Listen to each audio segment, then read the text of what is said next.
Nous allons lire dans le livre de Psaume 77. Donc, lisons tous ensemble. On va lire jusqu'au verset 11. On va continuer l'autre partie, Dieu voulant, le service prochain. Au chef qui chante, d'après Jéduthun, psaume d'Azaph. Ma voix s'élève à Dieu et j'écris, ma voix s'élève à Dieu, et il m'écoutera. Au jour de ma détresse, je cherche le Seigneur la nuit. Mes mains sont étendues sans se lasser. Mon âme refuse toute consolation. On peut s'arrêter là un peu. Qu'est-ce que ça veut dire cette petite phrase-là?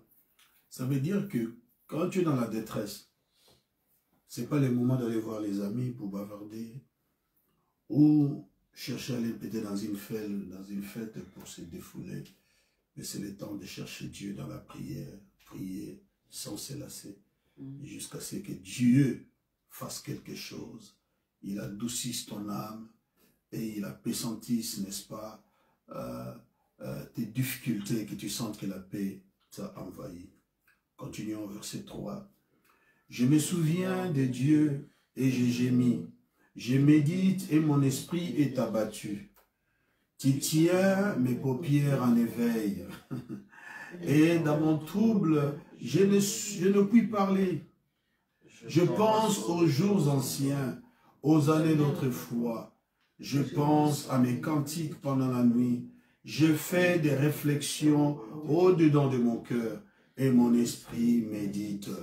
Le Seigneur rejettera-t-il pour toujours? Ne sera-t-il plus favorable? Sa bonté est-elle à jamais épuisée? Sa parole est-elle anéantie pour l'éternité? Dieu a-t-il oublié d'avoir compassion? A-t-il dans sa colère retiré sa miséricorde? Je dis, ce qui fait ma souffrance, c'est que la droite du Très-Haut n'est plus la même. Je rappellerai les œuvres de Dieu, de l'Éternel, car je me souviens de tes merveilles d'autrefois. Arrêtons-nous là pour aujourd'hui. Amen. Oh, thank you, Lord. Je vais voir dans mes notes là, j'avais une autre chanson.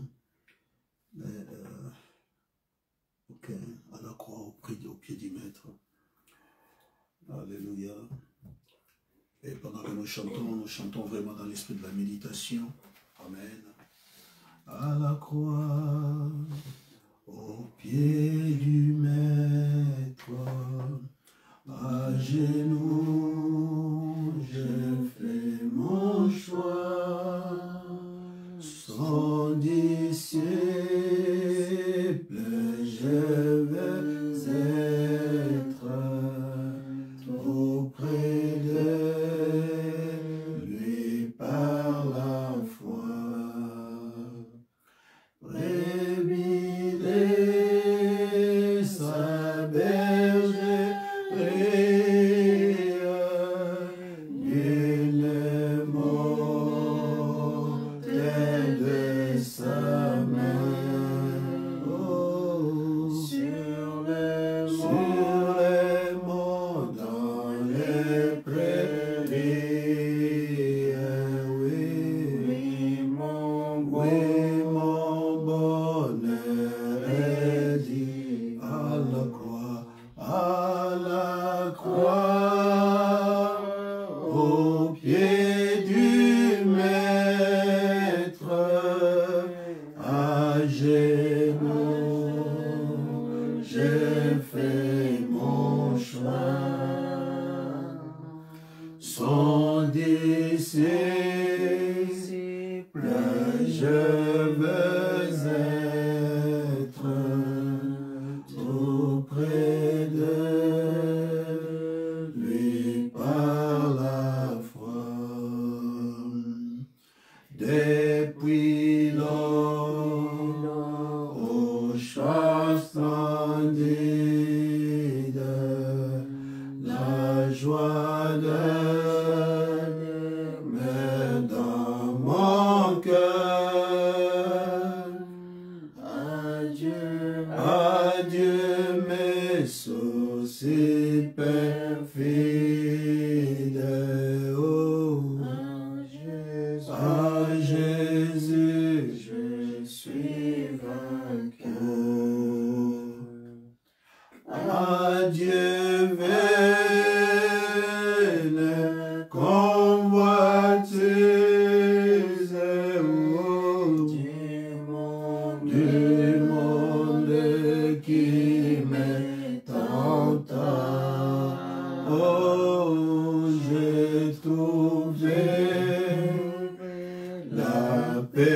promises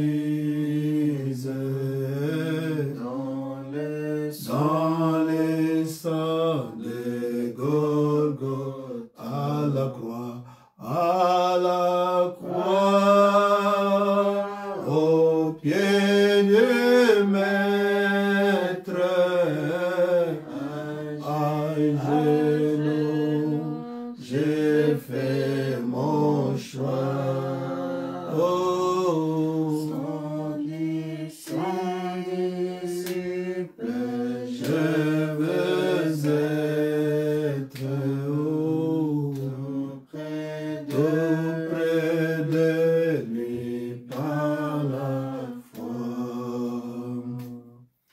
Bientôt ma tâche accomplie, j'entrerai tout droit au port. Oh, ma douce patrie, alléluia, vainqueur de la croix. Là je chanterai sa gloire,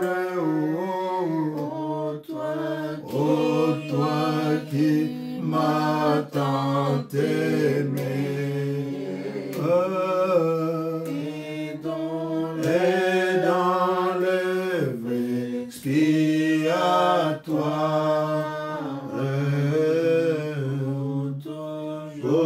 toujours m'a racheté à la croix.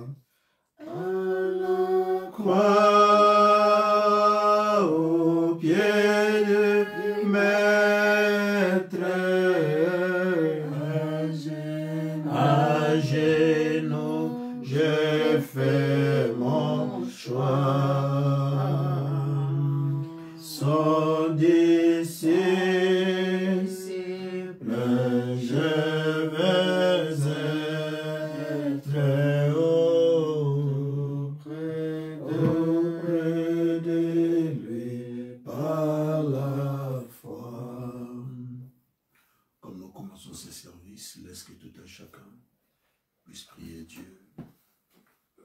Béni soit ton nom éternel, Dieu des cieux, créateur des ciels et de la terre, donateur de tout don excellent, possesseur de toutes les choses. Nous voici, Père, dans ta maison, ô Dieu, croyons que, Père, par ta grâce et ton amour, tu vas nous rencontrer en chemin, Seigneur, comme il est écrit. Là où deux ou trois sont ensemble en ton nom, tu es au milieu d'eux. Alors, Père, nous prions que ta présence puisse être avec nous. Pardonne nos fautes, nos manquements, fortifie-nous, Père, dans ta présence. Laisse qu'en toutes choses, Père de gloire, que la gloire, l'honneur, la puissance ainsi que la majesté puissent te revenir, car tu es Dieu. Vis à jamais, règne à jamais, Seigneur. Toi qui es l'alpha et l'oméga, toi qui es le commencement et la fin, nous te recommandons encore ces moments, Père. Pardonne nos fautes, nos manquements, fortifie tout un chacun. Fais que Dieu, nous puissions être recevables dans ta présence, ô Père, car nous réclamons le sang de ton Fils bien-aimé Jésus, celui qui paie à tout, qui purifie à tout par sa grâce et sa bonté. Laisse qu'en toutes les choses, Père, que la gloire te revienne. Au nom divin de Jésus, nous te prions, Père, ici. Amen. Amen. Alléluia. Est-ce qu'on peut applaudir pour Jésus? Et de la croix, gardez-moi, la fontaine précieuse, gratuité guérissante, pour les du calvaire. Oh, à la croix, lèvons les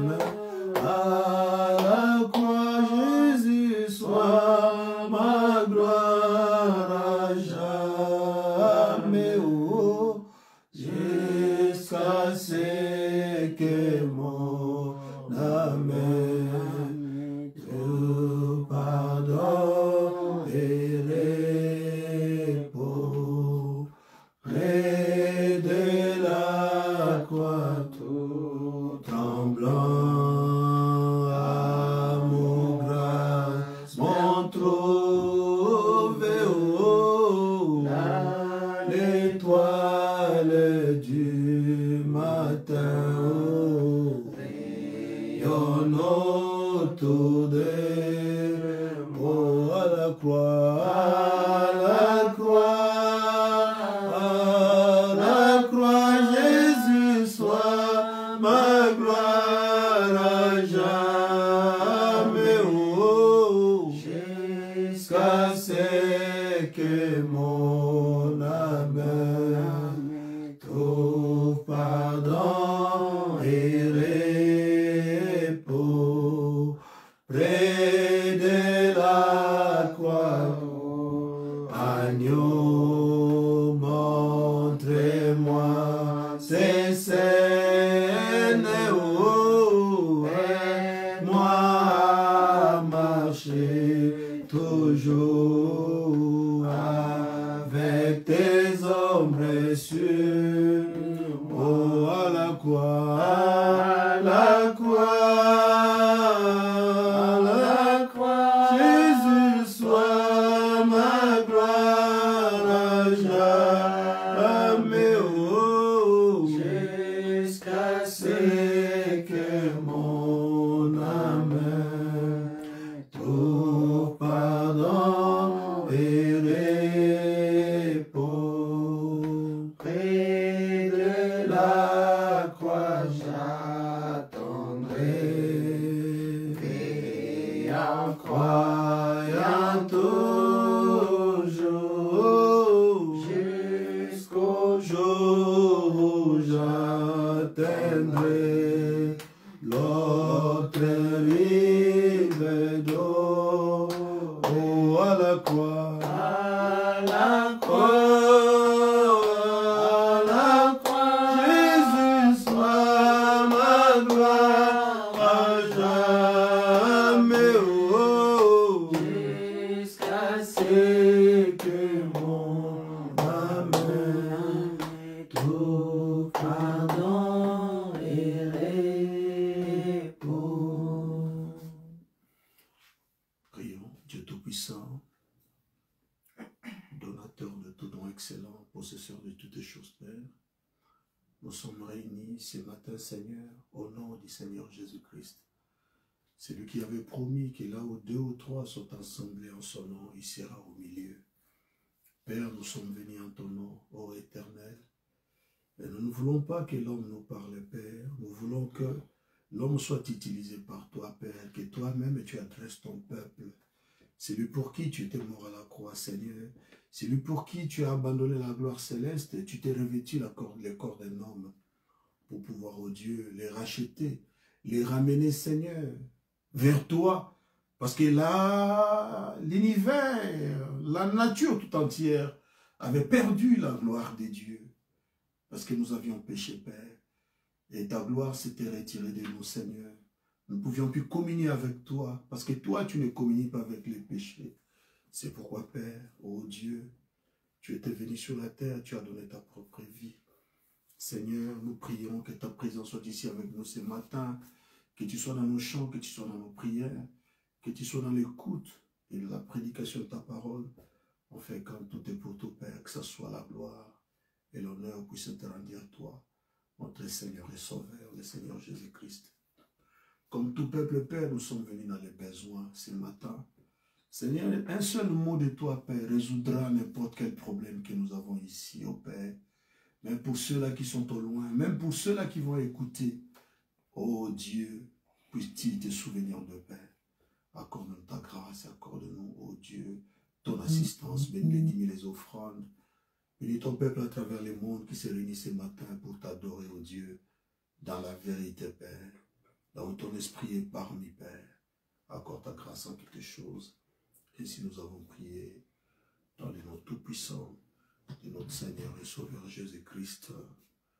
Amen. applaudissons pour Jésus. Oh, amen, amen, amen.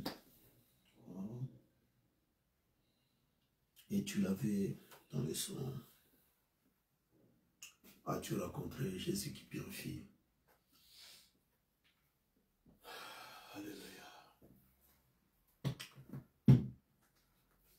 As-tu rencontré Jésus qui purifie?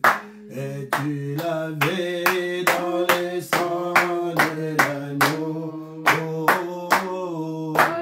Prends confiance à sa grâce. Et tu l'avais dans le sang de l'agneau. Et tu l'avais. Dans le sang de l'agneau qui purifie les âmes. Oh, il est pur aussi blanc que la neige. Et tu l'avais dans le sang de l'agneau. Marches-tu chaque jour à côté du Sauveur, et dans le sang de l'agneau? Aimes-tu chaque jour dans le Christ crucifié? Tu l'avais dans le sang de l'agneau. Et tu l'avais dans le sang de l'agneau qui purifie les âmes. Oh, ton ami est-il pur aussi blanc que la neige? Et tu l'avais dans le sang de l'agneau. Nos chants abondent des choses dans les sèches. Dans les eaux de l'agneau, nous marchons sur les traces d'Emmanuel vers les beaux pays d'en haut. Et tu l'avais, oh, dans les sangs de l'agneau qui purifie les âmes. Ton ami était pur aussi blanc que la neige. Et tu l'avais dans le sang de l'agneau. Alléluia, voyageant dans les pays. Oh, attendez. Je crois que c'est bien ça le titre que je t'avais envoyé, c'est ça? Oui, c'est Ville de Perles, de lumière. Oui, c'est ça le titre. Ville de perles et de lumière. Oh, existant sur les hauteurs. Et son incensité qui contemple sa splendeur. Oh là là là, l'amour de Dieu éclaire. Oh, éclairez, c'est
bientôt sur terre. Quand Jésus sera présent, oh, cette ville aux mille lumières, il sera éternellement. Oh là là, l'amour de Dieu éclairé, sera l'agneau lui-même, dans cette ville hospitalière, la nouvelle Jérusalem.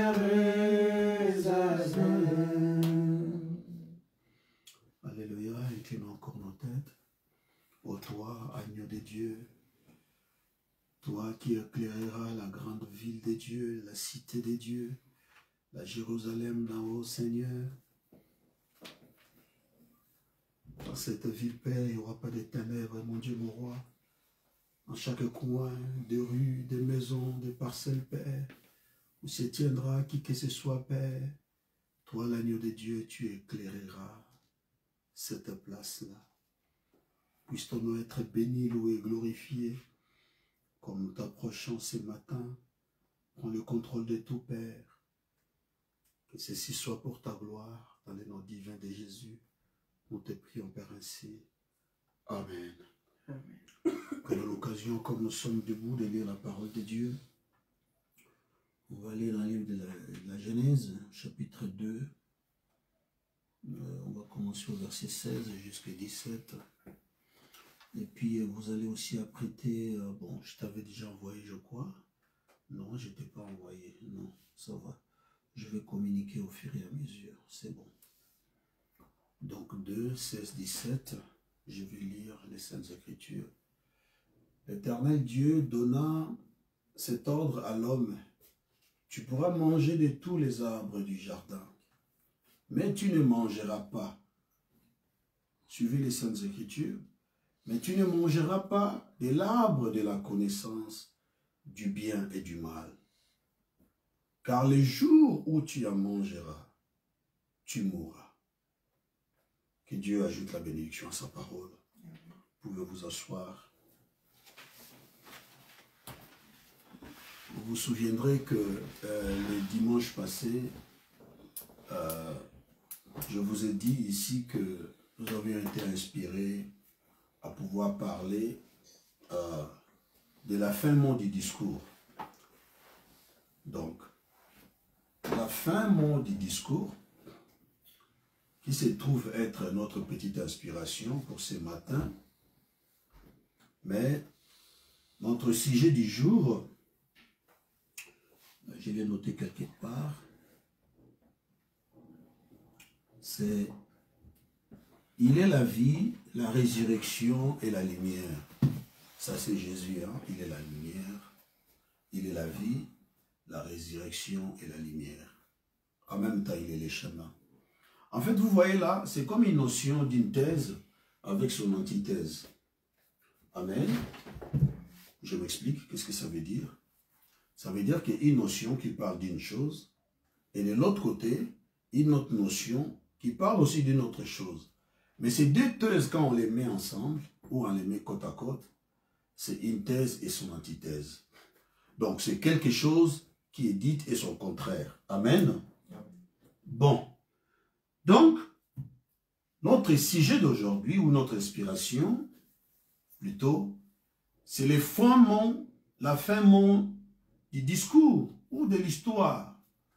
Ça veut dire simplement, en d'autres termes, que tout un chacun de nous aura un jour à arriver au fin mot de son histoire, ou à la fin de son discours, ça veut dire de sa façon d'être là, un homme, une personne qui marche et qui fait des choses et tout ça, ainsi de suite. Ça veut dire que, qui que vous soyez, homme, femme, enfant, jeune, vieux, tout ça, ainsi de suite, vous êtes appelés un jour avoir la fin mot du discours ou la fin de votre histoire. Donc, nous devons être conscients que comme Dieu nous a appelés, il nous a mis sur cette terre, c'est pour une raison. Et Frère Branham me dit que le péché, c'est l'incrédulité. Mais le péché, c'est aussi manquer le but pour lequel Dieu vous a mis sur la terre. Parce que servira-t-il à un homme? D'avoir peut-être sur la terre ici beaucoup d'amis, d'avoir de belles fréquentations, de côtoyer des gens, peut-être d'autres paumés, ils n'ont rien, peut-être d'autres qui ont beaucoup d'argent, beaucoup de maisons, des grands projets, tout ça. Je connais tous ces gens-là, mais à la fin de ton histoire, ou à la fin du discours de ta vie, parce que la fin du discours, c'est comme je me tiens là, je parle, mais si je suis étendu la mort, je ne saurais plus parler, donc mon discours a pris fin, donc je ne saurais plus converser, parler avec les autres. Donc voyez-vous, donc quand Dieu nous met ici sur la terre, il y a une raison, il y a un but, il y a un objectif à poursuivre. C'est pour ce faire, il ne faut pas s'égarer dans des choses diversement. Parce que tu peux tout gagner, tout avoir. Beaucoup d'argent, grande réussite, selon les hommes de ce monde. Mais si à la fin, quand l'ange de la mort viendra, quand tu seras devant le Jourdain de la mort, qui va te recevoir là-bas? Qui va t'aider à traverser le Jourdain de la mort? Il n'y a qu'une seule personne qui a cette capacité de te faire traverser. Et cette personne, son nom, c'est le Seigneur Jésus-Christ. Est-ce que je peux entendre un amen? Donc, voyez-vous, ce matin, comme nous l'avions dit le dimanche passé, Dieu nous avait inspiré à parler un peu de ces petits thèmes ici. Peut-être que je ne serai pas long, peut-être que je serai long, je ne sais pas. Parce qu'en fait, je me confie à Jésus. L'inspiration est là. C'est lui qui peut la développer, c'est lui qui peut la donner proprement. Comme il le veut ou comme il entend, c'est seulement Dieu lui-même. Donc revenons au début, parce que quand Dieu avait créé l'homme sur la terre, la mort n'était pas là. La maladie n'était pas là. Les moustiques n'étaient pas là. Tout ce qui a du mal n'était pas là. Parce que quand Dieu a créé toutes les choses, il finissait toujours la phrase par tout ce que Dieu a créé est bon. Est-ce que je peux entendre un amen? Béni soit le nom du Seigneur. Parce que tout ce que Dieu a fait est bon. Il n'y avait aucune chose qui était mauvaise. Mais voilà que quand Dieu crée l'homme et la femme, ici, Frère Branham me dit qu'au verset 2, au chapitre 2 plutôt, quand Dieu créa l'homme, en fait, Dieu l'a créé homme, mais en lui, il y avait aussi la femme dedans. Parce que plus tard, Dieu l'a fait dormir pour ressortir la femme. Vous voyez que quand Dieu était en train de parler ici, il s'adressait seulement à l'homme. Parce que la femme n'était pas là. Alors, quand Dieu a fait dormir la femme pour sortir l'homme de la femme, c'est en ce moment-là que l'homme lui a dit à la femme, qu'est-ce que Dieu avait dit à propos de l'arbre qui est au milieu du jardin. Donc je répète encore cette écriture. Dieu, l'Éternel Dieu donnant cet ordre à l'homme, tu pourras manger de tous les arbres du jardin. Mais tu ne mangeras pas de l'arbre de la connaissance du bien et du mal. Car le jour où tu en mangeras, tu mourras. Ça, c'est moi ici, là, dans Genèse 2. C'est la toute première fois où Dieu parle de la mort. Parce que tout ce qu'il avait fait, c'était la vie. La vie, la vie, la vie, la vie. Mais ici, Dieu donne l'ordre à l'homme que tu peux manger de tous les arbres. Mais cet arbre ici de la connaissance du bien et du mal, tu n'en mangeras pas. Bien sûr, aujourd'hui, nous n'allons pas essayer de décortiquer pour savoir quel était cet arbre-là et quel était cet autre arbre et tout ça. Mais nous allons nous focaliser sur les deux notions de la mort et de la vie. Alléluia. Les deux notions. La fin de mon discours, ou la fin du discours, voyez-vous, ou la fin de mon histoire, ou la fin, les parcours de ma vie. Alléluia. Parce que tout homme est appelé à ça. Aucune personne ne déroge à cette règle. Alléluia. Oui, C'est pourquoi, quand Dieu a dit que si vous mangez cet arbre, vous allez mourir, avançons un peu dans les Écritures. Amenez-moi dans Genèse 3, du premier verset au verset 24. On va lire ça, déballer les notions, tout ça, et puis on prendra la notion de la vie. Et puis on va aller comme ça, avec l'aide de Dieu, quoi. Parce que nous ne comptons que sur lui. Amen, amen. Faisons ça un peu comme une école de dimanche, là. On y va doucement, on lit les Écritures, on avance un peu. Les serpents étaient les plus rusés de tous les animaux de champ que l'Éternel Dieu avait fait. Vous voyez, la Bible dit qu'il y avait un animal qui s'appelait serpent. Et la Bible dit qu'il était le plus ruseux de tous les animaux de champ que l'Éternel Dieu avait fait. C'est le serpent là qui est venu vers la femme. La Bible le décrit clairement là, vers la femme. Le serpent n'est jamais allé vers l'homme. Parce que le serpent était tellement rusé. Il s'est dit en lui-même, si je vais vers l'homme, l'homme va me rétorquer, cache que ce que tu me dis là, Dieu nous a interdit. Mais il a cherché, il a dit, la femme là, elle aime beaucoup raisonner. C'est sa nature. Laisse-moi aller vers elle. Lisons les Saintes Écritures.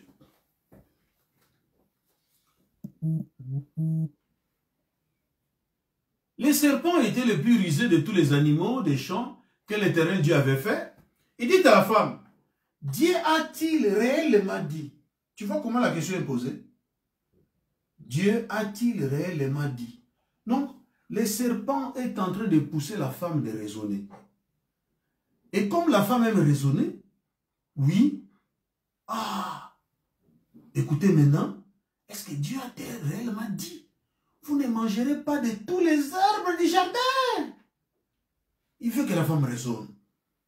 Et la femme a saisi le message au bon et elle s'est mise à répondre. La femme répondit au serpent, nous mangeons du fruit des arbres du jardin. Est-ce que c'est ce que le serpent avait demandé? Non.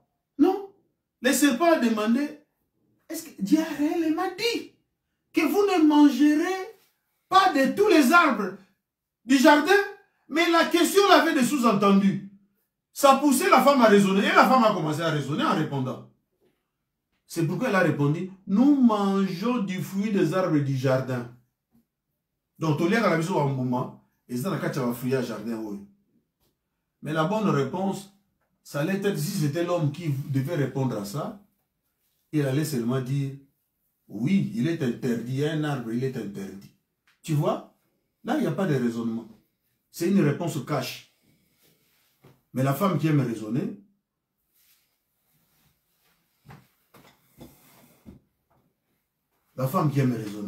elle a répondu, nous mangeons du fruit des arbres du jardin. Parce qu'elle raisonne. Dans sa réponse, c'était le raisonnement. Mais quant au fruit de l'arbre qui est au milieu du jardin, tu vois, écoutez le raisonnement qui continue du jardin. Dieu a dit, vous n'en mangerez point. Et elle ajoute, ce qu'elle a ajouté là, ce n'est pas ce que Dieu a dit. Et vous n'y toucherez point. Dieu n'a pas dit vous n'y toucherez point. Dieu a dit, vous ne mangerez pas, c'est tout. Et elle conclut, de peur que vous ne mouriez. Mais comme elle a déjà raisonné, elle a ouvert quoi? Une porte. Pour que le diable puisse faire quoi? Puisque le diable puisse entrer. Écoutez maintenant les raisonnements qui continuent. Alors le serpent dit à la femme, vous ne mourrez point. Mais Dieu sait que le jour où vous en mangerez, vos yeux s'ouvriront et que vous serez comme des dieux, connaissant les biens et les mal. Vous voyez, la réponse du diable, ça contenait, comme le dit Frère Branham, 99,99% de vérité. Les mensonges étaient seulement des 0, si c'est 9, 9 ou 1, 1, 1, je ne sais même pas. Ça, ce sont les mathématiciens qui peuvent faire ces calculs. Mais le pourcentage du mensonge était tellement minime. Là où il a dit que vous ne mourrez pas. Vous voyez, il a menti. Parce que Dieu avait dit que le jour où vous mangerez, vous allez faire quoi? Vous mourrez. Ne partez pas, ne faites pas disparaître les Écritures, parce que je suis en train de parler des Écritures là. Remontez-moi un peu.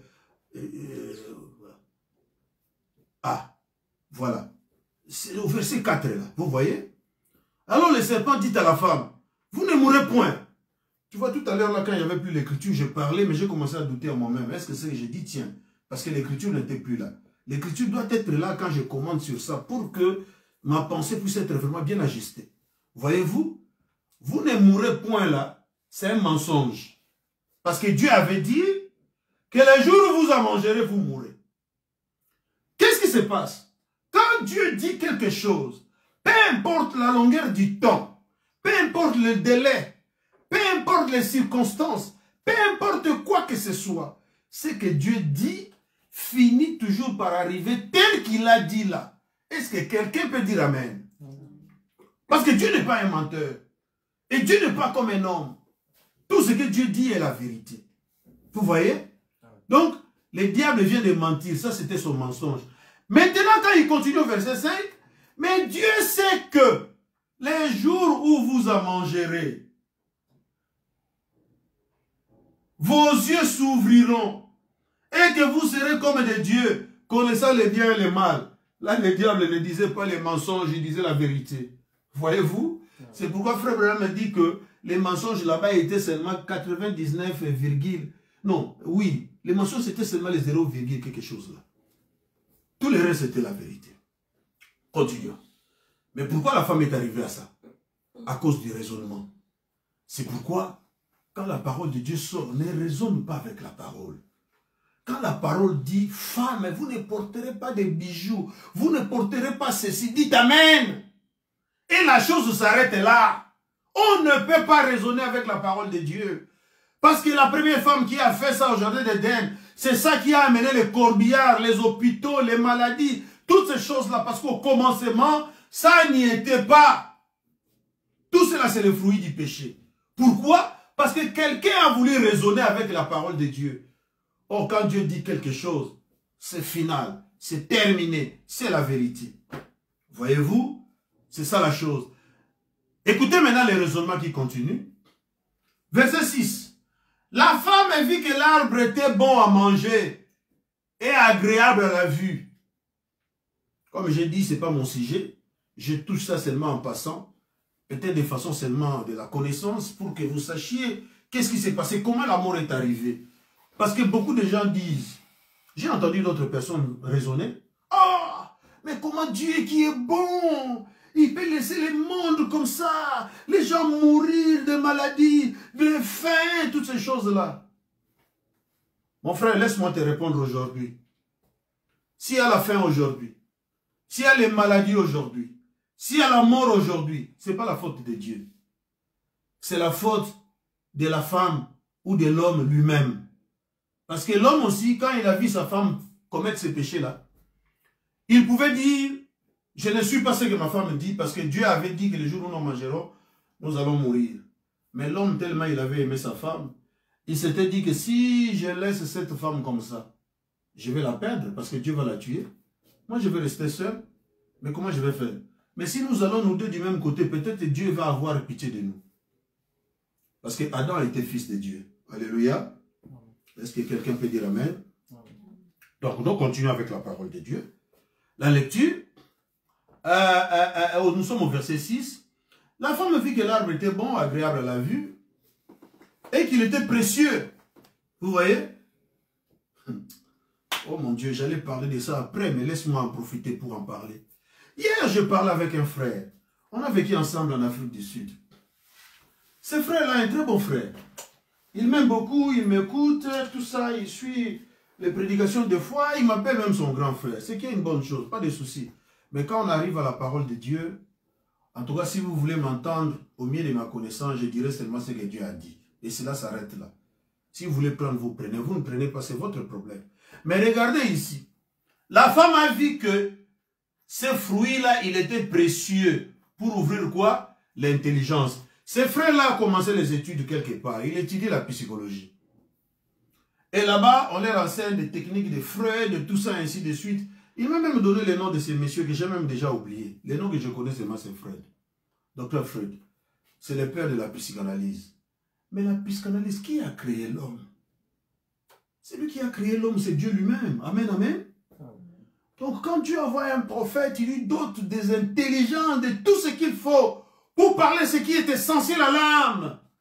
Il n'est pas venu ici pour faire de nous de grands docteurs en connaissant de ceci, de cela. Non! Il est venu pour nous ramener à la foi des pères, de nos pères de la Pentecôte, de nos pères, n'est-ce pas, des temps apostoliques. C'est ça. Mais voici, la femme vit que l'arbre là avait la capacité, il était précieux pour ouvrir l'intelligence.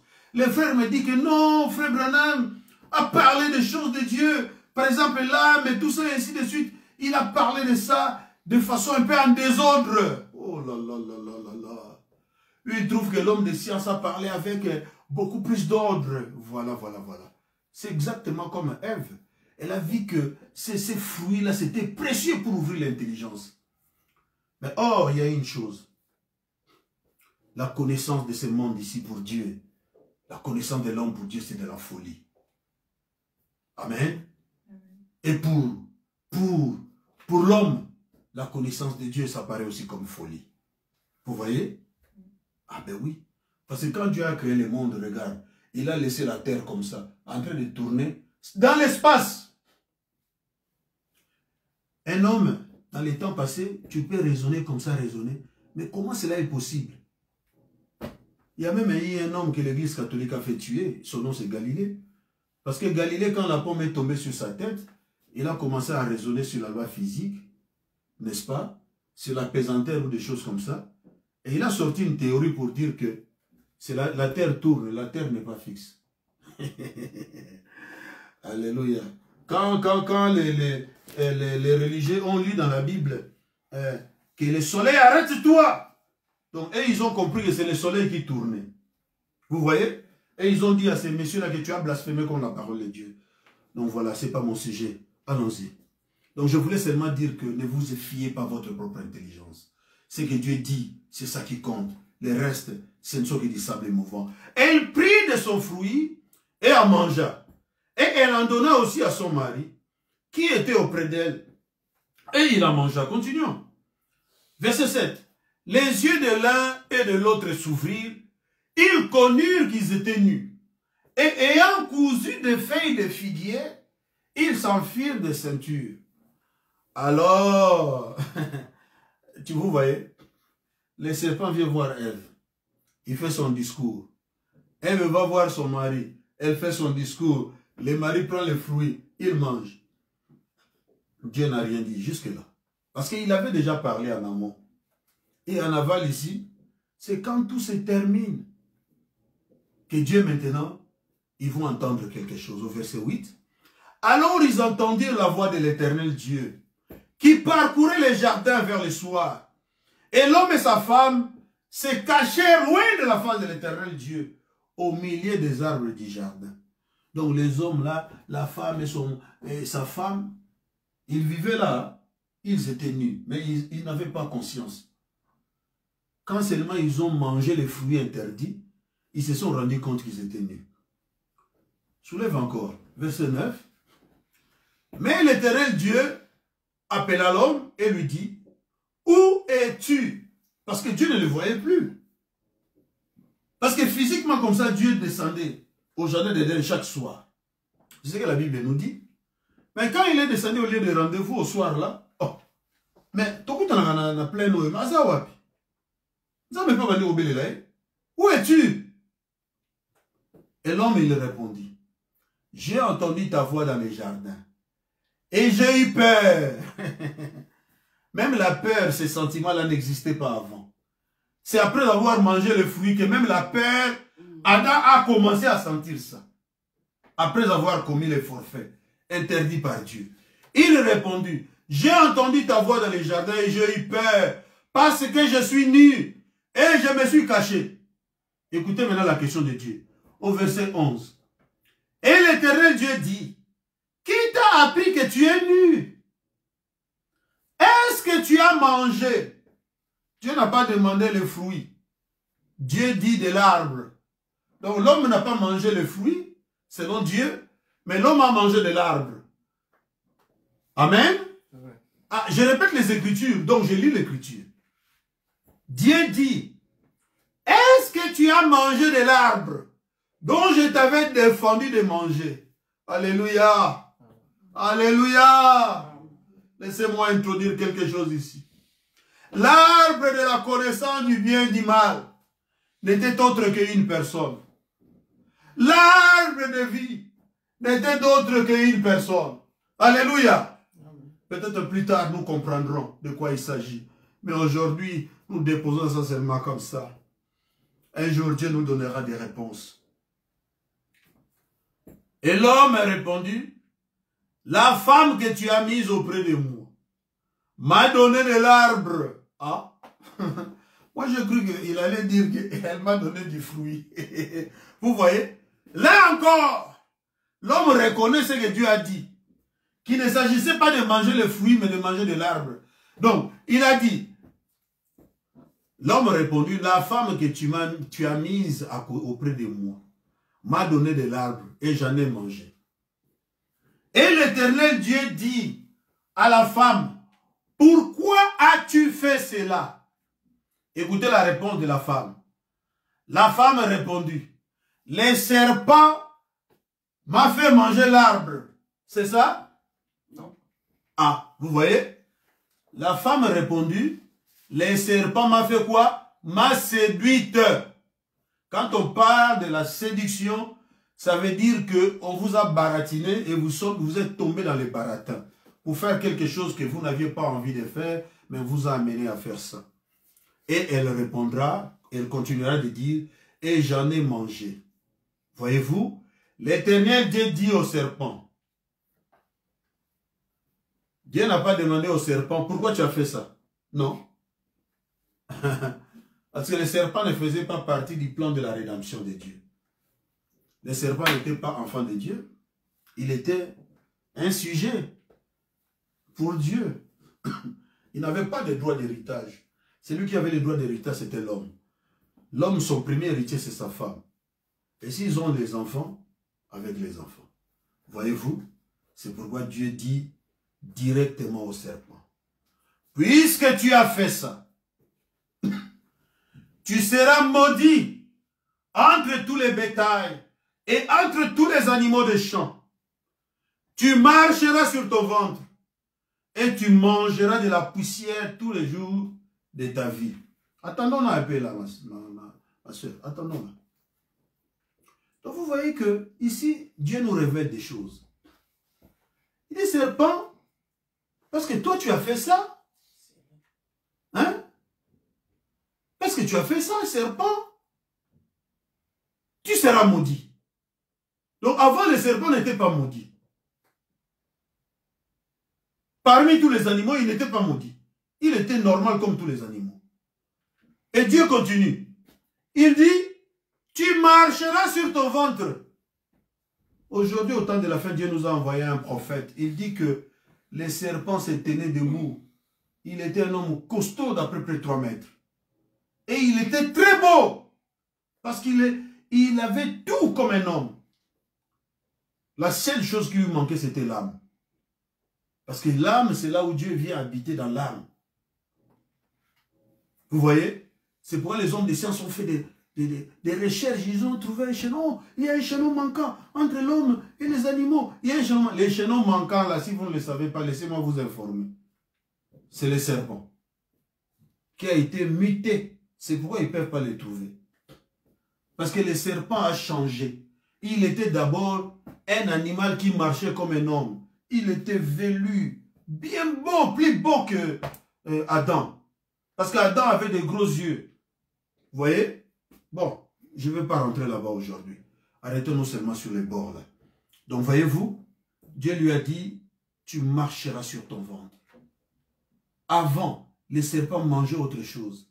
Mais là, Dieu lui dit, tu mangeras de la poussière tous les jours de ta vie. C'est pourquoi il y a un grand serpent qui a la forme d'un homme. Lui, quand il arrive dans un pays, quand il salue les gens, il s'incline, il mange la poussière. Ça, c'est pour accomplir la parole de Dieu. On va aussi déverrouiller cette chose-là un autre jour. Pas aujourd'hui. Alors, Dieu continue, il dit, je mettrai inimitié entre toi et la femme.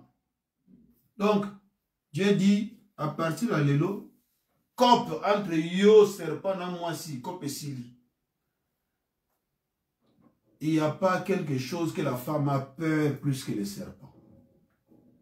Attends, mon séléguété, celui serpent, moi c'est mon séléguété, okima. Parce que Dieu a dit quoi? Je mettrai inimitié. Mon séléguété, c'est un lézard. Hein? Voilà. Parce que Dieu a dit, je mettrai inimitié entre toi et la femme. Écoute maintenant, entre ta postérité et sa postérité. Entre la postérité de qui? La postérité du serpent et la postérité de la femme. Plus tard dans la révélation, nous avons compris que quand Ève a donné naissance à des jumeaux, les deux là ne pouvaient pas s'attendre. Parce que l'un était Caïn, qui était le fils du serpent. Tandis que, comment il s'appelle, Abel, qui était fils de Dieu. Il aimait adorer Dieu. Il était un homme bon, un homme merveilleux. Mais tandis que Caïn, il était un méchant. Et les deux ne pouvaient pas s'entendre. Souvent, les enfants de Dieu n'ont pas de problème. Mais ce sont les enfants du malin qui sont problématiques. S'ils sont à l'église, ils créent des problèmes à l'église, ils créent des problèmes aux pasteurs, ils créent des problèmes aux sœurs, aux frères. Ils sont en antipathie avec tout le monde. C'est la prophétie qui s'accomplit. Entre ta postérité et sa postérité. Celle-ci t'écrasera la tête et tu lui briseras les talons. Il dit à la femme, j'augmenterai la souffrance de tes grossesses. Donc c'est pourquoi aujourd'hui, quand la femme reçoit une grossesse, dès les premiers jours, là, il y a des femmes, dès les premiers jours, même l'eau à boire devient mauvais. Si elle boit seulement, elle part vomir. Elle boit seulement, elle part vomir. Donc, tout ça là est arrivé à cause, parce qu'ils ont mangé du fruit ou de l'arbre que Dieu avait dit, vous n'en mangerez point.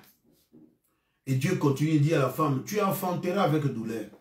Dieu n'a jamais dit ça que, oh l'homme, quand tu porteras la grossesse. C'est pourquoi les hommes qui se changent aujourd'hui, qui deviennent femmes, ils sont vraiment en train de faire quelque chose que Dieu n'aime pas. Parce que c'est contre la parole de Dieu.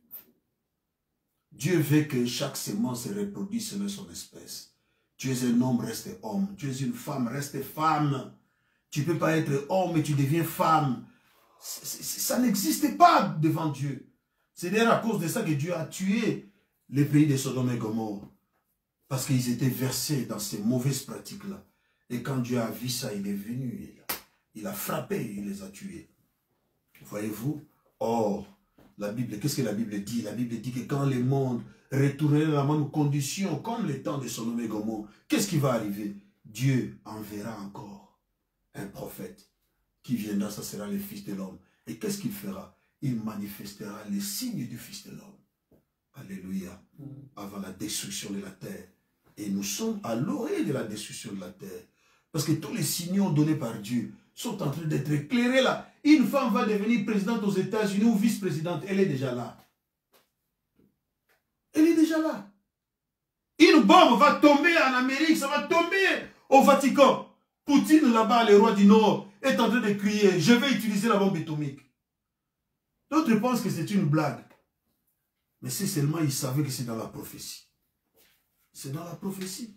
Cela va arriver, nous sommes sur le point.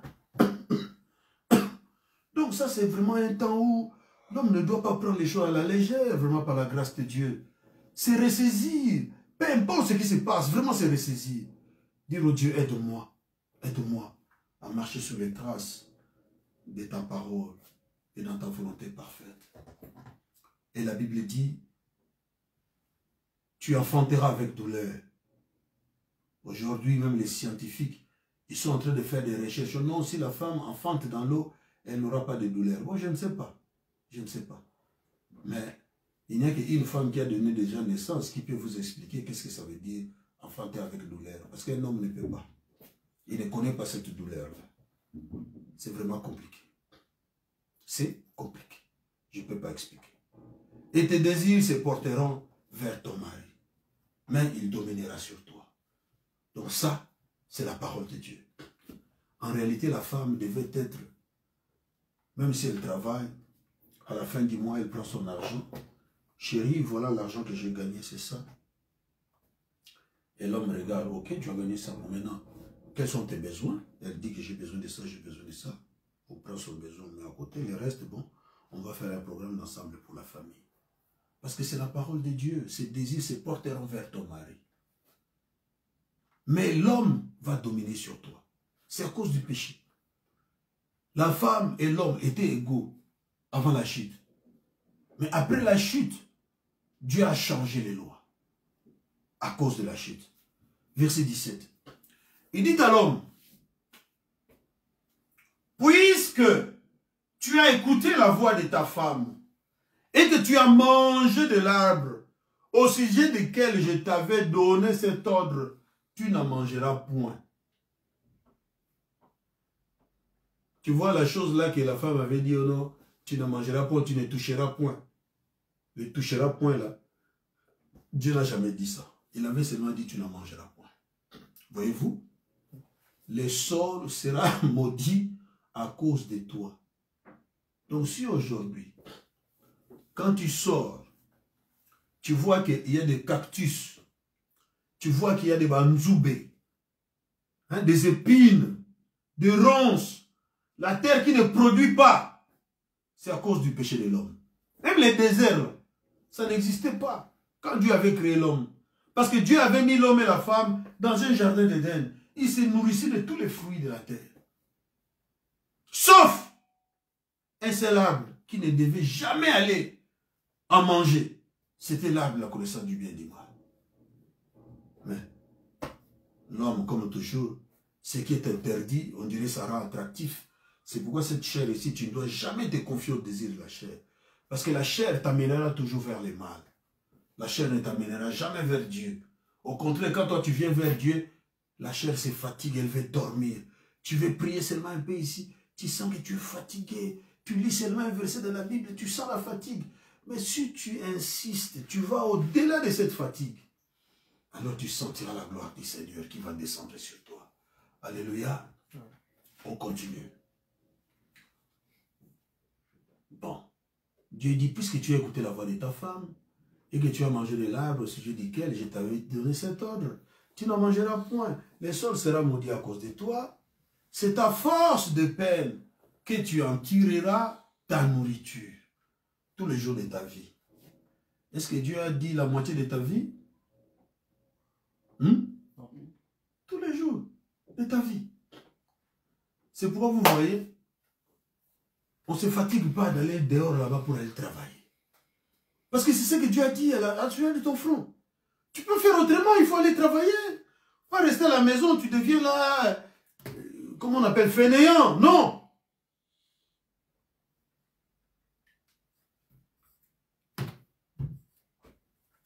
Tu es encore peut-être un enfant, tu apprends comment on fait. Mais quand tu deviens adulte, tu sors dehors là-bas et tu commences à pratiquer. C'est pour accomplir la parole de Dieu. Il te produira des épines et des ronces, et tu mangeras de l'herbe des champs. Donc avant, l'homme mangeait les fruits. Mais après ça, Dieu a ouvert une brèche. Tu vas commencer même à manger de l'herbe. C'est pourquoi les Bakongo, ils aiment manger les foumois, avec les ponous, tout ça, ainsi de suite, les feuilles de manioc et tout ça. Les foumois même, je ne sais pas comment on appelle ça en français. Et puis, eh bien, les blancs, ils aiment manger les salades et les choux, tout ça. C'est la parole de Dieu. Tu mangeras de l'herbe des champs. C'est à la sueur de ton visage que tu mangeras du pain, jusqu'à ce que tu retournes dans la terre d'où tu as été pris. Car tu es poussière et tu retourneras dans la poussière. Donc l'homme est poussière. L'homme, ça, c'est la poussière. Quand tu vas là, 1000 $, 2000 €, 3000 €, tu achètes les habits, tu habilles la poussière. Alléluia.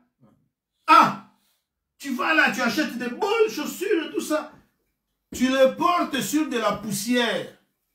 Donc quand Dieu te regarde, il dit, hey, cette poussière-là est en train d'acheter les choses valeureuses pour faire porter ça à la poussière. Parce que tu es poussière, tu vas retourner à la poussière. Adam donna à sa femme le nom d'Ève, car elle a été la mère d'une partie des vivants. Oh, c'est pas comme ça que c'est écrit. Vous voyez? Donc, la mère, c'est la mère de tous les vivants. Adam n'est pas le père de tous les vivants. Mais Ève est la maman de tous les vivants. C'est pourquoi quand une mère a son enfant, même l'enfant là soit un mauvais garçon, une mauvaise fille, tu verras que maman va toujours aimer cet enfant-là d'une manière ou d'une autre. Parce que c'est la maman de tous les mondes. Mais papa, quand l'enfant n'est pas droit, là, et tout, papa est dur, il ne va pas accepter à Molingate. Moi, Nazara, moi, ma vie. Parce que papa, d'abord, il n'est pas le père de tous les enfants. Ah ben oui, c'est la Bible. Bon, bien sûr, quand un père a enfanté les enfants avec sa femme, il fera tout pour aimer tous les enfants, même s'ils sont méchants ou ils sont mauvais. Ah.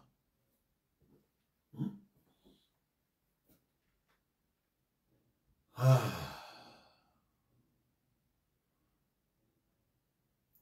Maintenant, verset 22. L'Éternel Dieu dit, voici l'homme est devenu comme l'un de nous, pour la connaissance du bien et du mal. C'est pourquoi quand le diable avait dit que Dieu sait que vous devenez comme les dieux connaissant le bien et le mal, je vous avais dit que Satan avait dit la vérité. Voilà, Dieu confirme ça ici. Il dit, l'Éternel Dieu dit, voici l'homme est devenu comme l'un de nous, pour la connaissance du bien et du mal. Empêchons-le maintenant d'avancer sa main, de prendre de l'arbre de vie, d'en manger et de vivre éternellement. Donc pour vivre éternellement, il y avait un arbre là-bas dans les jardins d'Éden, l'arbre de vie. Ce qui est mystérieux, c'est que quand Dieu donnait cet interdit-là, de ne pas manger l'arbre de la connaissance du bien et du mal, Dieu n'avait pas donné à cette époque-là l'interdit de ne pas manger l'arbre de la vie. Amen. Il y avait seulement l'interdit de l'arbre de la connaissance du bien et du mal. Mais quand ils ont touché l'arbre interdit, tout d'un coup Dieu dit, oh, chassons-les parce qu'ils vont revenir ici pour manger l'arbre de vie. Alléluia. Parce que quand vous mangez l'arbre de vie, tous vos péchés sont pardonnés, effacés. Qui est cet arbre de vie-là? C'est ça la continuité de notre antithèse. Alléluia. Parce que nous avons dit, nous allons parler de la thèse. La thèse, c'est ça. Le fondement, c'est quoi? D'où est venue la mort? C'est ainsi qu'il chassa Adam. Et il mit à l'orient du jardin d'Éden les chérubins, qui agitent une épée flamboyante pour garder les chemins de l'arbre de vie. Alléluia. Ah, donc, les chemins de l'arbre de vie est gardé par des chérubins. Alléluia. Tandis que le trône de Dieu lui-même, il est aussi gardé par les chérubins. Allez-y comprendre quelque chose. Merveilleux Jésus, est-ce qu'on peut applaudir pour Jésus-Christ? Amen. Allons dans le livre de Jean. Jean 14, verset 6. On va peut-être lire jusqu'au verset, je ne sais plus, 15. Oh, mes yeux qui me font défaut. Voilà. Parce que là, maintenant, nous voulons entamer l'antithèse. Parce que l'amour, personne n'échappe à ça. Si tu es né de la femme, tu respires l'air de la vie ici, que nous appelons vie. Oh non, moi, je suis ceci, moi, je suis ceci. Il n'y a pas de souci. Sois tout ce que tu veux. Mais à la fin, la mort va venir frapper. Elle va te réclamer de payer ta dette. Knock, knock, knock, knock. Je suis là. Et quand il vient comme ça, la mort, ou quand il vient comme ça, parce que c'est un ange, l'ange de la mort, qui sera là pour t'aider à traverser la rivière? Si tu ne cherches pas Jésus maintenant. C'est ça le problème. Lisons. Jean 14, verset 6. Ah, verset 6, hein? Parce que je n'avais pas envie de remonter tous les livres, je ne sais pas. Bon, ça va, commençons là, il n'y a pas de souci. Jésus lui dit, je suis le chemin, la vérité et la vie. L'île ne vient au Père que par moi. Si vous me connaissiez, vous connaîtriez aussi mon Père. Et de maintenant, vous le connaissez et vous l'avez vu. Alléluia. Alléluia, alléluia, alléluia. Jésus qui parle de son Père, d'abord il dit que lui-même il est le chemin, la vérité et la vie. Il dit que tu ne peux pas aller à Dieu. Comme aujourd'hui, les gens, oh frère Branham, oui, frère Branham. Parce que frère Branham a suivi Jésus. Branham, il a suivi Jésus. Si Branham avait suivi Bouddha, rien n'allait se passer. Est-ce que je peux entendre amen? Donc, Branham n'est pas au-dessus de Jésus.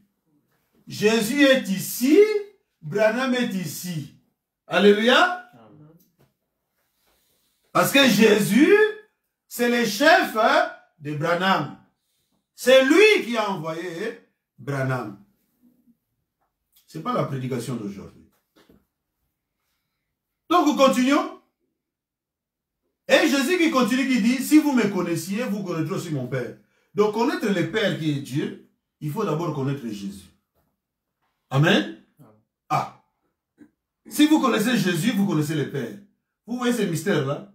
Ça veut dire simplement que Jésus n'est rien d'autre que le Père lui-même. Alléluia. C'est ça la vérité. C'est pas aussi compliqué. Je continue. Et il dit encore, et dès maintenant, vous les connaissez. Donc, dès que nous avons non. Vous voyez déjà que, vous voyez déjà Ngaï, ça veut dire vous voyez déjà Nzambé. Et puis, il y a que vous l'avez déjà vu. Vous les connaissez, vous l'avez déjà vu. Donc, il parlait de lui-même. Philippe lui dit, Seigneur, malgré toute cette explication, parce qu'il y a toujours des gens qui sont distraits. Vous expliquez, ils ne comprennent rien. Et pourtant, vous expliquez, Jésus a tout dit là. Que dès que vous, donc, comme vous le connaissez, c'est moi-là, ça veut dire que vous l'avez déjà vu. Mais Philippe dit, ah Seigneur, laisse tomber. Tout ton baratin là, on comprend. Mais écoute mon problème. Mon problème, Philippe lui dit, Seigneur, montre-nous les pères. Et cela nous suffit. Donc malgré tout ce que Jésus a dit, vous me voyez, vous avez vu les pères, tout ça. Philippe dit, moi je veux quelque chose de direct. Jésus lui dit, donc Jésus lui répond, il y a si longtemps que je suis avec vous, et tu ne m'as pas connu. Vous voyez? Donc, une réponse aussi claire. Que le Père que tu cherches, c'est moi ici, Jésus, et il y a si longtemps que j'étais avec vous, et tu ne m'as jamais connu, Philippe. Il continue. Philippe, c'est lui qui m'a vu, a vu le Père. Comment dis-tu, montre-nous le Père? Est-ce que cette réponse était claire? Oui. Tout à fait. Donc, c'est lui qui a vu Jésus. Jésus, là. Je vous avais dit, mettez-moi la photo de Jésus quelque part ici. Ici, là, il faut mettre la photo de Jésus. Ici. La photo de Jésus. J'ai besoin de ça. Donc, pourtant la photo, elle est là. Il faut seulement la poser. Donc, c'est lui qui a vu Jésus, il a vu le Père. Alléluia. Et Jésus qui continue. Ne crois-tu pas que je suis dans le Père et que le Père est en moi? Les paroles que je vous dis, je ne les dis pas de moi-même. Et le Père qui demeure en moi, c'est lui qui fait tous les œuvres que je fais ici. Alléluia. Je vais vous expliquer quel mystère il y a dedans. L'Esprit de Dieu a habité corporellement toute la plénitude en Jésus-Christ. Maintenant, Jésus appelait les fils ses corps ici, de chair. Comme Dieu lui-même en esprit, il avait appelé ces corps-là fils. Amen, amen. Mais Jésus faisait le distinguo pour dire que le Père qui est en moi est plus grand que moi. Mais oui, l'esprit qui était en Jésus est plus grand que la chair de Jésus. N'est-ce pas, c'est clair? C'est ça, la chose qui était là. Donc ne soyez pas embrouillés quand vous entendez le Père est en moi, je suis dans le Père et tout ça. La différence, c'est seulement le corps et l'esprit qui est plus grand que le corps physique. Alléluia. Il continue. Les paroles que je vous dis, je ne les dis pas de moi-même. Et le Père qui demeure en moi, c'est lui qui fait les œuvres. Croyez-moi, je suis dans le Père et le Père est en moi. Croyez du moins à cause de ses œuvres. Ça veut dire qu'après que je vous ai dit que le Père est en moi, que moi je suis dans le Père, que ça veut dire que moi-même je suis le Père. Si vous ne voulez toujours pas croire, croyez au moins aux œuvres que je fais. Amen, amen. Jésus qui va à Béthanie, je crois, là où Lazare était enterré. Lazare sort, Lazare sort. Les œuvres. Parce qu'aucun homme ne peut faire ça. Alléluia. On continue. Il dit, en vérité, je vous l'ai dit, celui qui croit en moi fera aussi les œuvres que je fais. Et il en fera de plus grandes parce que je m'en vais au Père. Bon, ça aussi, je ne vais pas le commenter aujourd'hui. Et tout ce que vous demanderez à mon nom. Il n'a pas dit tout ce que vous demanderez au nom du Père. Il a dit tout ce que vous demanderez à mon nom, je le ferai, afin que le Père soit glorifié dans le Fils. Amen. Il dit, si vous demandez quelque chose à mon nom, je le ferai. Et il ajoute, si vous m'aimez, gardez mes commandements. Alléluia. Amen. Alléluia. Amen. Ça là, c'est la clé de la victoire. Pourquoi nous lisons tout ceci? Parce que nous avons commencé par vous montrer que Jésus-Christ, il est la vie. Parce que nous avons parlé de la mort. Que tout le monde, obligatoirement, devra passer par là. À moins que l'enlèvement arrive et que le processus de la mort prenne fin. Parce que tous ceux qui ont cru en Jésus, Dieu leur a donné le pouvoir de devenir enfants de Dieu. Et pour cela, ils vivront éternellement. Ils ne vont plus connaître la mort physique. Leur corps sera transformé en un corps maudit, de la poussière en un terre glorifié, en un corps glorifié, alléluia, qui peut apparaître et disparaître à souhait, qui peut faire des voyages interstellaires. Les gens qui aiment regarder les films, les fictions comme nous autres ici, vous voyez que quelqu'un, il est quelque part, il appuie sur un bouton, tchouin, il apparaît dans un autre monde quelque part. Tout ça, c'est des limitations charnelles. Alléluia. Ceux qui vivront ça en réalité, ce sont les chrétiens. Amen. Les gens qui ont cru en Jésus. Quand ils auront leur corps glorifié, pour le moment, ils ont le corps théophanique en eux. Quand ils mangent la parole de Dieu, et ce corps théophanique grandit petit à petit. Et un jour, ce corps théophanique va se mélanger, je ne sais pas moi, avec cette terre ici, et puis ça va créer ce qu'on appelle un corps glorifié. C'est ce corps-là qui partira en enlèvement. C'est ce corps-là qui peut voyager en un clin d'œil. Alléluia. Ok. Bon. Pour terminer un peu la lecture des Écritures, avant que je n'aborde mon sujet ou terminer ou chiter, lire un peu Frère Branham, amenez-moi en 1 Corinthiens chapitre 15, verset 4.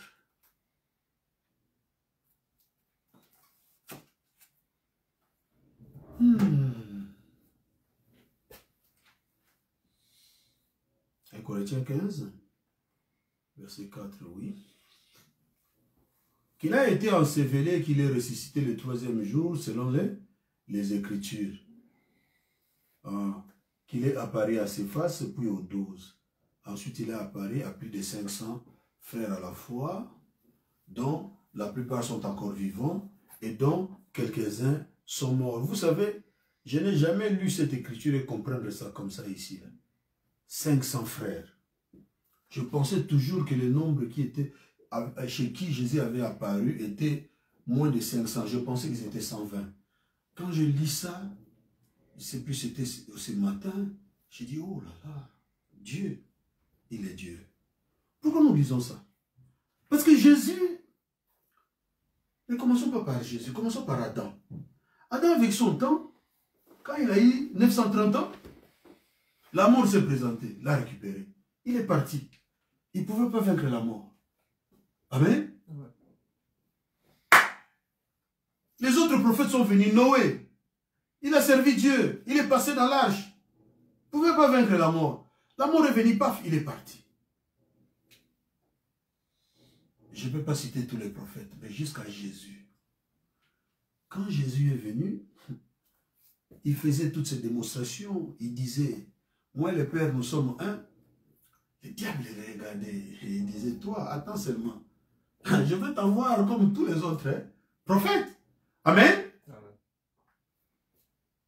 Quand ce jour-là, il a crié, Père, Père, pourquoi m'as-tu abandonné? Et il expira. Les diables étaient là en train de sauter. Il attendait au paradis. Parce qu'à cette époque-là, les paradis étaient encore avec l'enfer ensemble. C'est-à-dire qu'il y avait des compartiments. Hein? Mais c'était toujours en dessous. Ce n'était pas au-dessus. Donc c'est le diable qui recevait les gens pour les caser tout un chacun. Mais quand Jésus s'est présenté devant les diables ce jour-là, les diables l'ont regardé, c'était un homme différent. Amen, amen. C'est ce jour-là que Jésus a récupéré les clés de la mort. Et du séjour des morts, des mains du diable. Alléluia. C'est pourquoi Paul pouvait crier, ô mort, où est ton aiguillon? Ô mort, où est ta victoire? Parce que l'aiguillon de la mort, les jours que le diable est venu mettre ça sur le corps de Jésus, il n'a jamais pu récupérer ça. Jésus a pris ça jusqu'à aujourd'hui. Alléluia. C'est pourquoi ceux qui meurent en Christ, ils ne sont pas morts. Ils revivront encore sur la terre. Donc, quelle joie, ça c'est une grande exhortation. Pour nous rappeler que peu importe ce qui se passe dans nos vies, mais il y a quelqu'un qui a franchi les barrières. Il a payé les prix avec sa propre vie. Alléluia.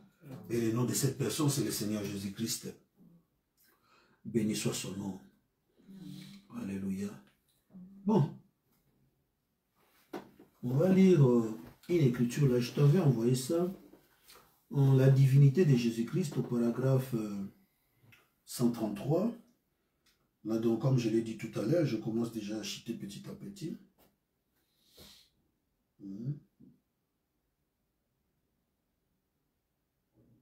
Je t'avais envoyé ça, tu pouvais seulement prendre ça et chercher ça avec l'écran. C'est paragraphe 133.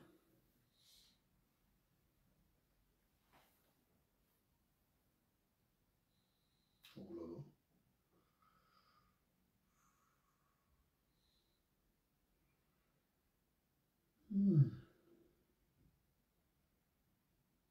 Bon, je vais lire. Ah là là là là.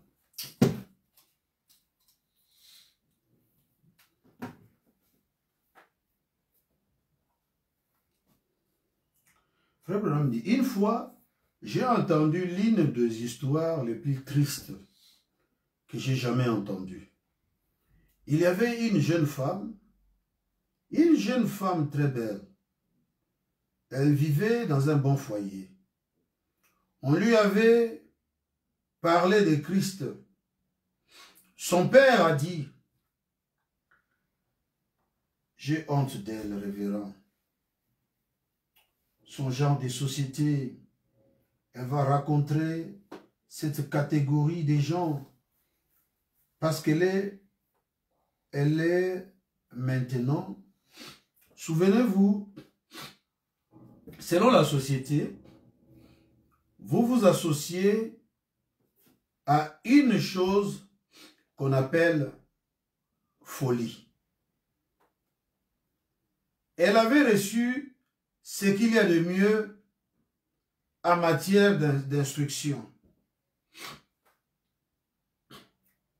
quand elle s'apprêtait à sortir, à côtoyer les membres de la société, à fréquenter différentes classes d'hommes distingués, la mort l'a frappée. Soudainement, elle est décédée des suites d'une crise cardiaque. Toute sa formation lui a servi à rien. Elle est allée ailleurs. Vous voyez, Frère Branham raconte un peu l'expérience de cette jeune fille ici. C'était une fille qui vivait dans une famille. Et dans cette famille-là, son père c'était un chrétien. Il a instruit les enfants selon la voie du Seigneur. Mais il s'est fait que cette fille a étudié. Et là où elle travaillait, elle s'est mise à côtoyer la société. La société, ça veut dire un groupe de gens. Ce n'est pas société comme compagnie, non. Mais groupe de gens. Bon, parce que compagnie aussi, ça peut dire groupe de gens, les gens avec qui vous vous associez. Donc cette fille, quand elle a commencé à rencontrer ces gens,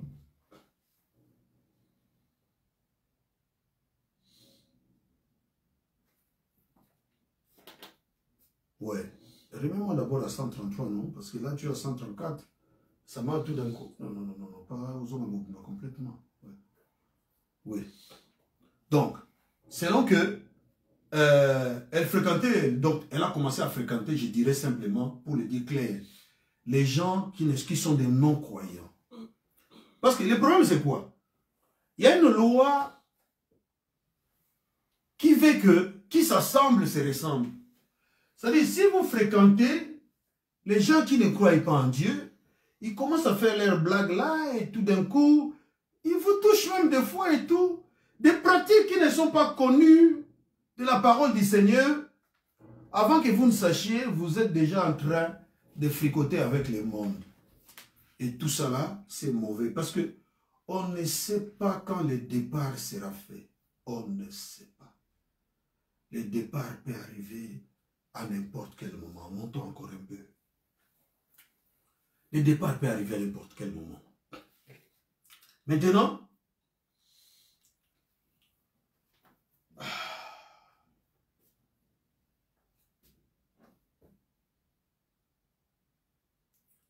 Frère Ram dit, dans quelle direction allez-vous ce matin? Donc c'est une question qui se pose à tout un chacun. Dans quelle direction allez-vous? De quoi rêvez-vous? Tango vandi wana. Nakacha motema na ndoto no ezani. Qu'est-ce que tu penses? Quels sont tes projets? Alléluia. Tu penses à quoi? De quoi rêvez-vous? Peu m'importe de quel genre de groupe il s'agit. Chacun de vous, vous irez dans l'éternité un de ces jours. Vous voyez? Ici, l'homme de Dieu est très positif. Il donne l'éternité à tout le monde. Mais écoutez, après les points là, il dit, et sans Christ, sans le Saint-Esprit, votre âme est perdue. Donc, si vous ne prenez pas soin de faire en sorte que votre âme soit remplie de Christ, soit remplie du Saint-Esprit, votre âme est perdue. Totalement. D'ailleurs, même c'est ça la signification de la mort. Parce que la mort veut dire séparation éternelle avec Dieu. Les frères Ram disent ici, il dit souvenez-vous-en. Et il continue dans 135, il dit, c'est seulement en acceptant Christ par le Saint-Esprit que vous pouvez arriver là. Là où? Dans l'éternité. Pour vivre comment? Éternellement. S'il est en vous, il est la puissance de Dieu. Vivez par cela. Il est Dieu en vous. La Bible dit, vous devenez des dieux. Voyez-vous là où cette phrase ici devient réalité? Nous l'avions lu dans Genèse. Quand Satan disait à Ève que si vous mangez, vous devenez comme des dieux, connaissant les biens et les mal. Et Dieu lui-même vient, il confirme ça. Mais regarde là où ça devient réalité. Parce que cette réalité-là, ils avaient la connaissance seulement d'ivresque, mais après, ils avaient perdu la vie éternelle. Mais ici, en acceptant Christ, vous mangez le livre de la vie, cela vous donne la capacité de devenir des dieux. Alors, des vrais dieux, hein? Amen, amen. Est-ce que ça, c'est mon dernier paragraphe là-bas?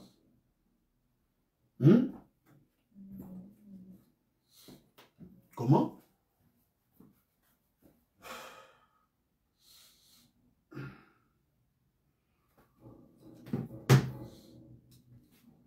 Les pharisiens là ont dit, tu te fais Dieu. Il a dit, n'est-il pas écrit dans votre loi que vous êtes des dieux? Il a fait de Moïse un Dieu pour Pharaon.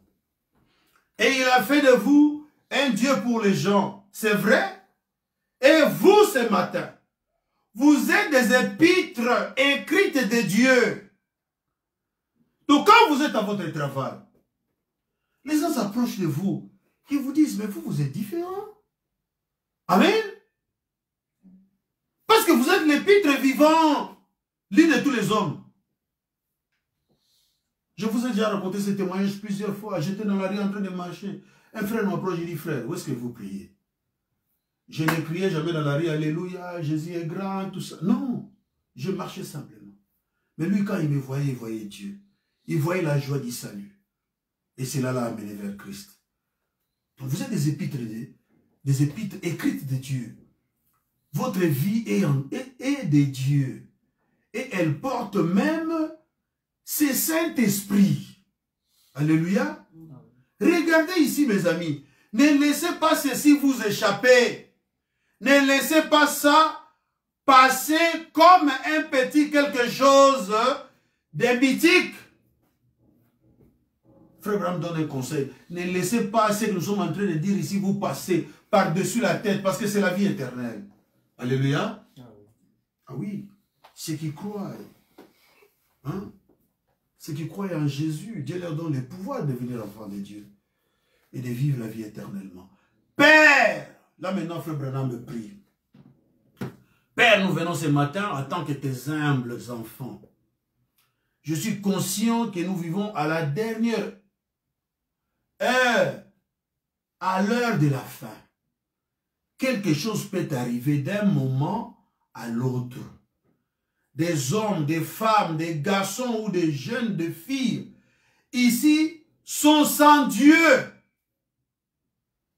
Et je te prie, Père, d'être miséricordieux. Je te prie d'être miséricordieux envers ceux qui ont reçu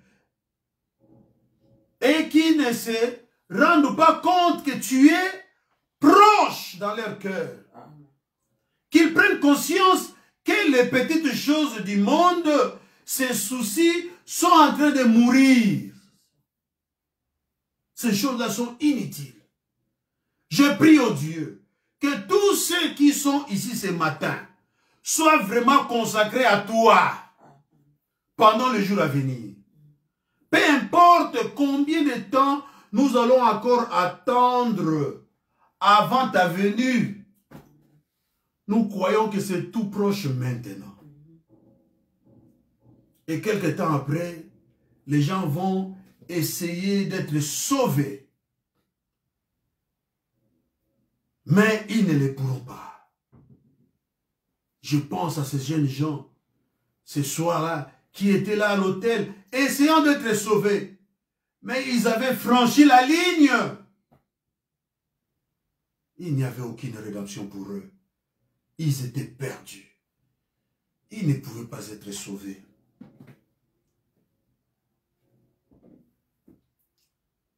Ils ne pouvaient pas être sauvés. Oh Seigneur, c'est tellement terrible de telles paroles. Nous sommes déjà allés au-delà de mon texte. Je ne voulais pas arriver jusque là-bas. Toutefois, c'est arrivé, Dieu seul sait pourquoi. Je ne sais pas, je voulais lire ça vraiment à la dernière minute, mais c'est passé avant. Je devais m'arrêter à 135, je suis allé jusqu'à 139. C'est pas grave. Ouais, prenons encore une autre écriture. Je crois que ça ici, c'est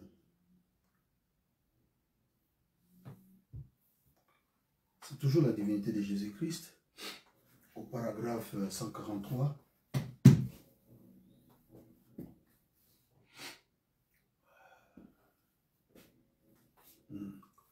Ô Père, si la mort doit venir nous prendre avant ces moments-là, je vais dire la mort naturelle de cette séparation terrestre ici.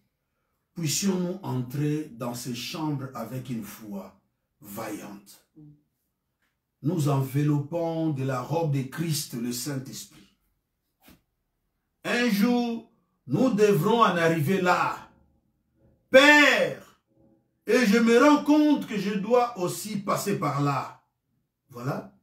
Frère Branham savait qu'il doit passer par là. Et il est passé par là. C'est juste là devant moi.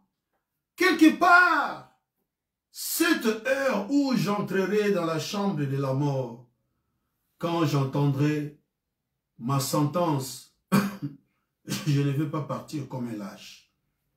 Je vais y aller comme toi tu y es allé, Seigneur.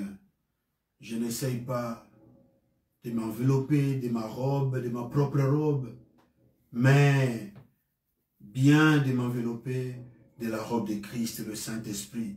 Comme Paul l'a fait et dit, mort, où est ton aiguillon? Tombe, où est ta victoire? Entrez dans cette chambre obscure parmi ceux qui sont morts. Là, nous serons à l'écoute de sa voix. C'est de l'archange qui retentira et nous serons appelés à sortir d'entre les morts pour retrouver nos bien-aimés. Ah, Frère Branham, c'est un prophète. Vous voyez, la partie ici, les choses qui viennent de dire Frère Branham ici, ça veut dire que les gens qui sont déjà morts, si Christ revient par exemple aujourd'hui, eux, ils vont entendre la voix de l'archange qui dit que sortez de là où vous êtes.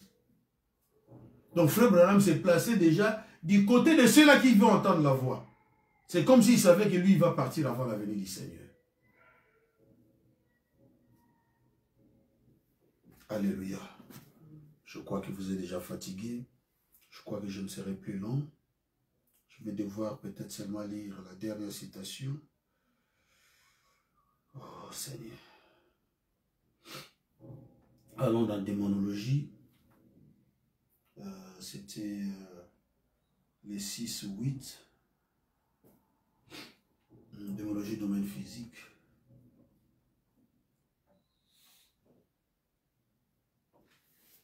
On va commencer au...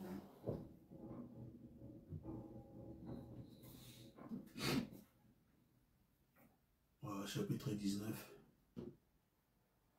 Paragraphe 19 plutôt.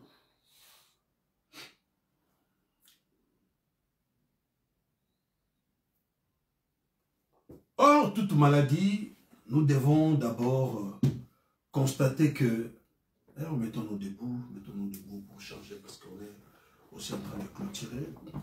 Or, toute maladie, nous devons d'abord constater que toute maladie est venue du diable. Dieu n'est pas l'auteur de la maladie. Aucune maladie ne vient de Dieu. Parfois, Dieu permet que Satan vous inflige une maladie comme un fouet pour vous ramener à la maison de Dieu quand vous avez désobéi. Mais la maladie, au départ, elle est venue du diable. Pouvez-vous imaginer qu'une personne puisse croire que Dieu, notre Père céleste, soit l'auteur de quelque chose comme la maladie et la mort? Eh bien non, il ne l'est pas. Il n'a jamais été. Il ne le sera jamais. Dieu permet la mort à cause de la désobéissance. Dieu permet la mort, comme un écrivain l'a dit, la mort, tout ce qu'elle peut faire, Dieu l'a attelée à une voiture. Et elle nous tire pour nous faire entrer dans la présence de Dieu. Un croyant mais la mort veut dire séparation. Jésus a dit, celui qui écoute mes paroles et qui croit à celui qui m'a envoyé a la vie éternelle. Et il a dit, je suis la résurrection, la vie. Celui qui croit en moi vivra, quand même il serait mort. Et quiconque vit, croit en moi, ne mourra jamais. Amen, amen. Nous portons les corps les uns des autres sur le terrain sans sainteté de notre tombe, mais il ne mourra jamais. Alléluia. Je vais terminer par ces mots. J'avais suivi un soi-disant prophète au Congo qui s'appelle Joël Tatou. Il a commencé ses propos très bien, gentiment. Il a dit, frère Branham, c'est un prophète et tout ça, tout ça. Mais en clôturant, il dira que frère Branham a commis des erreurs, des doctrines, tout ça, ainsi de suite. C'est pas grave. Quand je dis c'est pas grave, ça veut dire que chaque sémence doit se reproduire selon son espèce. Quand on est de Dieu, on peut voir Dieu dans l'autre. Amen. Et on ne peut pas se tromper. Le frère me dit que le prophète de Dieu ne commet pas d'erreur. Non. Si un prophète commet quelque chose comme une erreur, ça veut dire qu'il y a un enseignement derrière.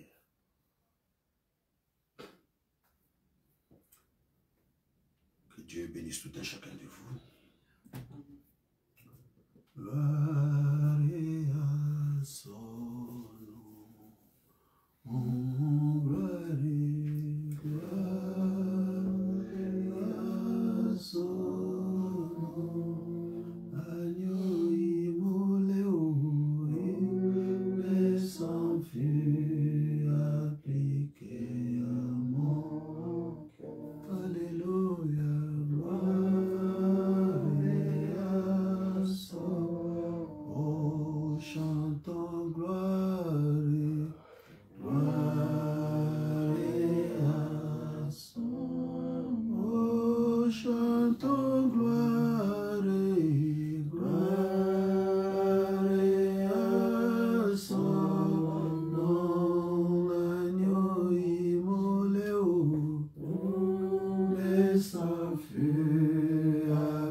Laisse que ton nom soit béni, glorifié, loué à jamais, car tu es le meilleur, aujourd'hui éternellement, tu ne changes pas. Seigneur, merci pour ta présence, merci pour ta conduite. Laisse qu'en toutes choses, Père divin, que la gloire, l'honneur, la puissance ainsi que la majesté puissent t'élever, Père. Nous confions, nous remettons entièrement à toi. Pour ta gloire, au nom divin de Jésus, nous te prions ici. Ta parole est la vie, ta parole est la vérité, ta parole est la lumière, Père. Puissions-nous recevoir tout cela, mon Dieu, par ta grâce et ta bonté. Que nous puissions vivre non pas par nous-mêmes, mais nous puissions vivre par toi. Pour ta gloire, au nom divin de Jésus, nous te prions, Père, ainsi, pour ta gloire. Maintenant que nous approchons à la fin, pour nos prières, pour celui qui veut qu'on puisse se souvenir de lui dans la prière, il peut lever les doigts. Ce n'est pas parce que tu peux, ce n'est pas parce que tu cours, mais c'est simplement Dieu qui fait miséricorde. Et Dieu il fait miséricorde aux humbles, les gens qui connaissent ou qui reconnaissent leurs torts et s'approchent devant Dieu avec humilité. Comme il est écrit, Dieu fait grâce aux humbles, mais il résiste aux orgueilleux. Ces chemins, tu ne peux être victorieux que si tu es humble. Tu reconnais que tu n'es rien et que tout ce qui peut t'arriver, la victoire ou quoi que ce soit, ou que tu tiens la route, c'est simplement par la grâce de Dieu. Prions. Éternel, Dieu Tout-Puissant, donateur de tout don excellent, possesseur de toutes choses. Après avoir entendu ta parole, Père, ce matin, ô Dieu, nous t'approchons à cet instant. Moi, ainsi que le peuple ici présent, ô Dieu, même ceux qui sont au loin, Père, qui pourront s'associer, mon Dieu, mon roi, à ces services, Père, nous prions. Moi-même, je soulève mon doigt, Seigneur, pour montrer que, Père, je suis aussi de l'un de ceux qui sont dans les besoins.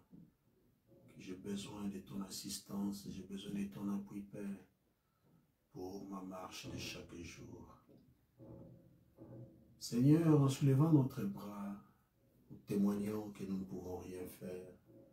Sans toi, nous reconnaissons nos torts, nos manquements, Seigneur, nos incapacités, afin que toi, ô Dieu, le grand roi, puisses les combler. Seigneur, nous croyons en toi. Ce jour-là, la croix, tu t'étais écrié que tout était accompli. Il est seulement question que l'homme reconnaisse là où il se tient et qu'il s'avance vers toi afin que toi, Dieu, tu lui accordes la victoire que tu avais déjà conquise à la croix du Calvaire. Béni soit ton nom, béni chaque personne, les mains levées, de le Seigneur, ô Dieu, à sortir, Père, de ces zones de turbulence, ô Père, afin que la victoire de Christ puisse éclater dans nos vies, ô Père. Pour ta gloire, nous remettons, mon Dieu, mon roi, les services dans l'avenir en tes mains. Toutes les choses, Père, en tes mains. Ainsi nous avons prié dans le nom tout-puissant de Jésus-Christ pour ta propre gloire, Père. Amen. Et amen. Jésus. Alléluia. Vous pouvez vous asseoir. Si Dieu le veut, je vais faire une petite annonce. Si Dieu le veut, le week-end prochain, nous avons été conviés ou invités, les frères vont se retrouver chez le pasteur Périchou à Montpezat. Donc, je suis en train de penser d'y aller. Peut-être qu'on va aller avec un frère, ou peut-être que je partirai seul, on ne sait pas encore comment cela sera. Et puis, bon, on a seulement besoin de prière. Et j'ai même oublié, bon, elle n'a pas aussi fait la formule, mais on va seulement peut-être penser à elle. Tout un chacun, notre sœur qui va faire un voyage vers l'Afrique. Nous penserons aussi à elle dans nos prières. Bon, que Dieu vous bénisse. Dieu voulant, on se retrouve le dimanche prochain ou le dimanche d'après. C'est donc que sa volonté s'efface. Amen, amen. Bénis le frère qui est à côté de toi. Que Dieu te bénisse.